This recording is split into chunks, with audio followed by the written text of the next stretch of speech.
Hey y'all, so I want to hear from you. Put your "this is not an endorsement" pundit hat on and tell me what you think is going to happen with the Iowa caucuses tonight. Now, if you've watched my video on the Iowa caucuses, then you know there are a variety of possible outcomes tonight. So I want to know, who do you think is going to win the first alignment, which is the first grouping of voter candidate preferences? That's number one.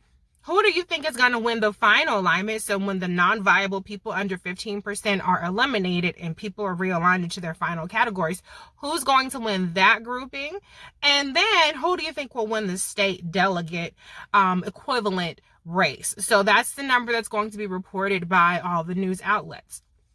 Now, if I had to make my predictions, and to be honest, the polls are so all over the place that I have no confidence in my prediction making ability, because to be honest, this race is wide open, and that should be encouraging to a lot of supporters that are out there hoping that their candidate pulls out the win. Now, also keep in mind that I don't think that tonight is going to be the be all end all for most of these candidates. I think most of them have every incentive to keep going, at least until New Hampshire, Nevada, or South Carolina. So it's not make or break like what it once used to be, especially with the likelihood of there being very split results. But I do still want to hear from you. So my completely finger in the wind, based on what I've read, predictions for the first alignment, I'm inclined to say that would go to Bernie Sanders. He has a huge volunteer army. He seems to have a lot of momentum.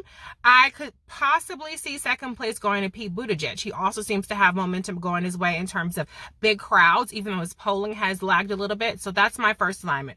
My final alignment, I could see potentially Joe Biden taking the lead on that regard, and Bernie Sanders being in second place. And now, as far as the state delegate race, it wouldn't shock me if Elizabeth Warren actually won that one, and maybe even Pete Buttigieg placing second, because Elizabeth Warren has a very professional team, and I think they're going to go after the state delegate equivalent. So that's my predictions. You tell me yours.